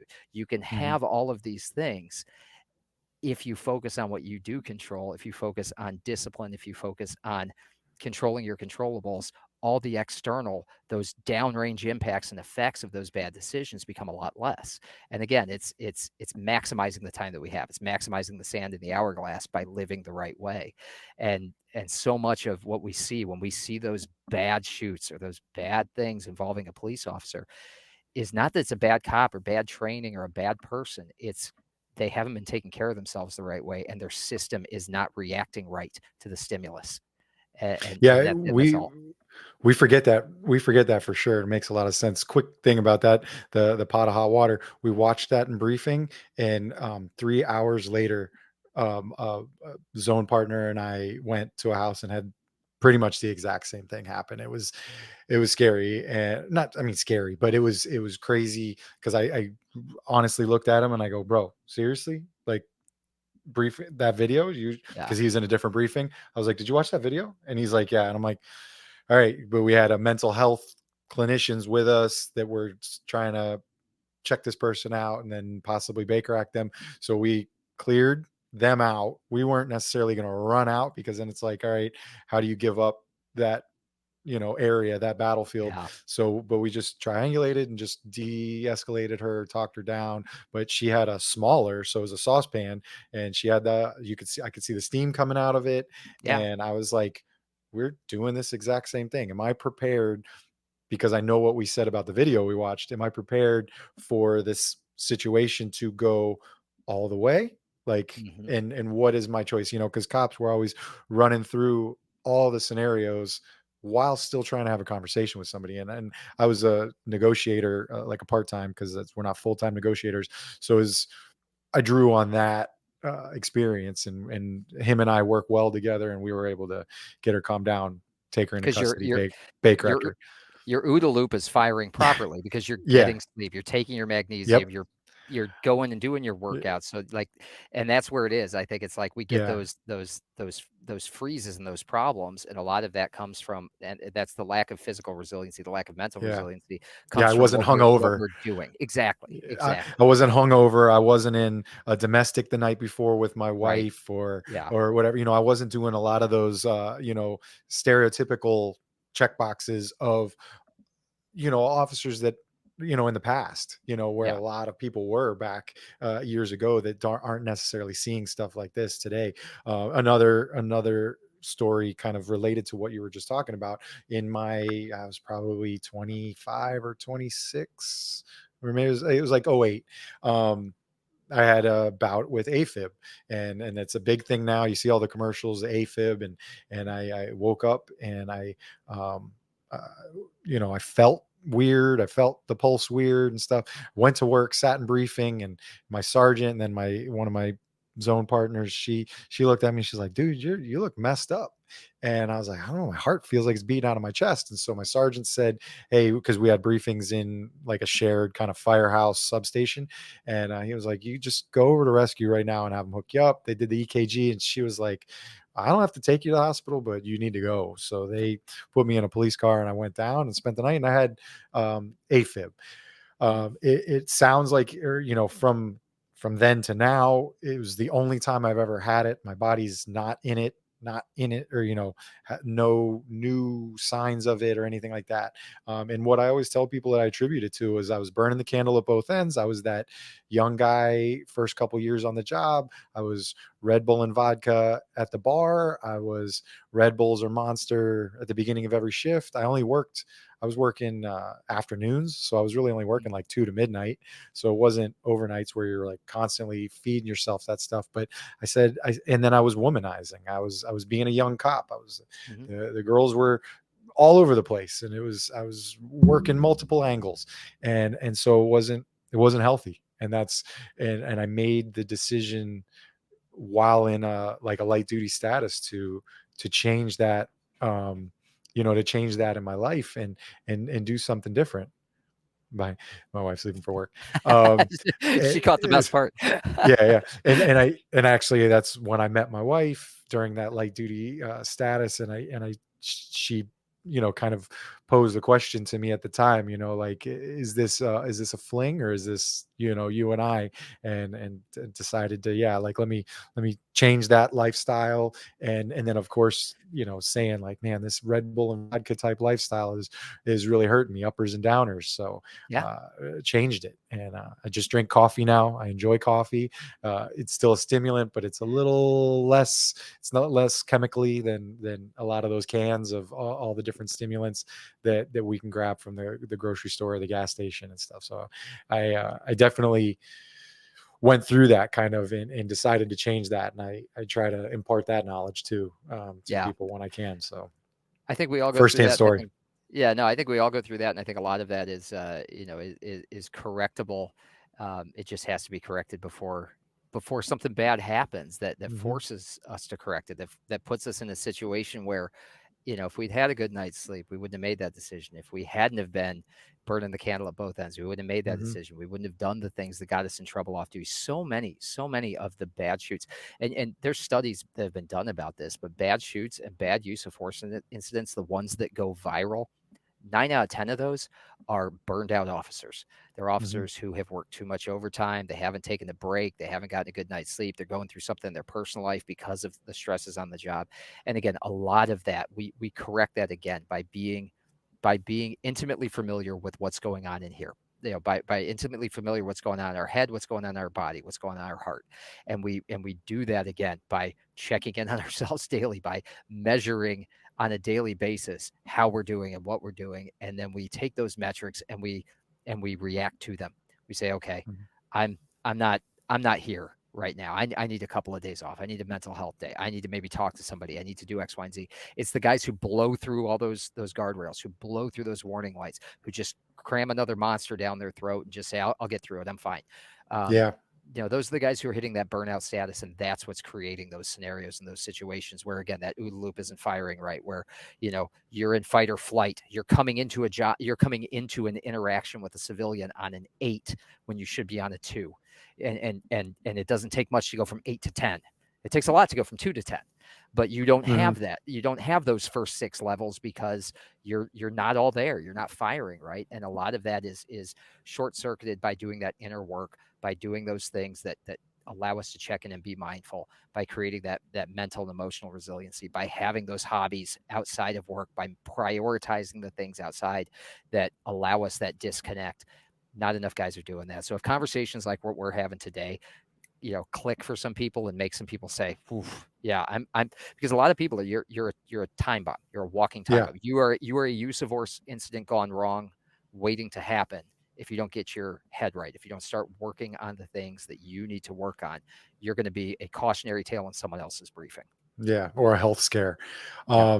Cool. Do you? I know you do speaking engagements or Yeah. conferences and stuff like that. You have anything coming up that people might see at?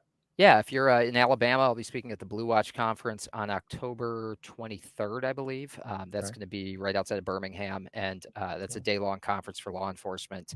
Mostly, it's going to be attended by people in Alabama, but some folks are coming in from all over. There's going to be a keynote speaker from the Mighty Oaks Foundation. That's Chad Robichaux's group is going to be speaking. John Davis, he's a great guy, and I'll be speaking there as well on Stoic Cool. philosophy. I will probably be at the COPS conference in Orlando as a vendor. So if you want to meet me, I will probably be there. I was there last year as a speaker, but I'll probably be there with some of my books and talking to folks at the COPS conference. That's at, I believe, the very beginning of November. It's like right around, Oh, it's like November 1st through 3rd. concerns of police survivors, right? That's right. Yeah, Pops that the version trauma of and it. Yeah. wellness, Yeah. trauma and Yeah. wellness conference in Orlando. So I'll be there for that. Mm, And then you can catch, if you're interested in having me come in and speak, I work with the Team Never Quit Speakers Bureau. That's Marcus Luttrell's organization. okay. If you're familiar with Lone Survivor, the movie, that's Hmm. Marcus. And we go around and we tell never quit stories. And I talk a lot about, the things I did in my career that I had to push through and how I got through them. Talk about resiliency. Talk about how you can be more resilient. And would love to talk to your organization if you want me to come in. That's awesome. Cool. And then, like you said, Amazon or through your website, good place to pick up the book. Yep. And then I'll throw up the little banner again, where everybody can follow you on Instagram, the Stoic Responder podcast on YouTube. Yep. Um, Very cool. And then is it on like the podcast sites as well, like Yeah. Apple and Spotify, all that? Anywhere you get your podcasts. I've got it on Perfect. Substack as well. If you want to get it directly into your email, you can sign up for the free Substack. It'll come directly to your email. You can get it on YouTube. You can get it on Spotify, Apple, wherever. Just look up the Stoic Responder and you'll find it. Awesome. Anything else you want to follow up on? Otherwise, we can wrap it up. And Yeah. this has been I, awesome.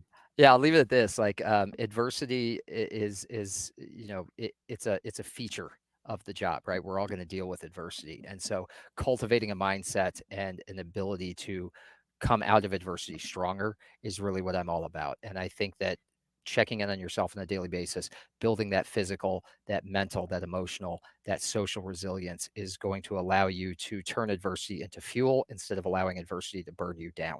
And that's what I want to stop. I want to stop cops from getting to the point of burnout.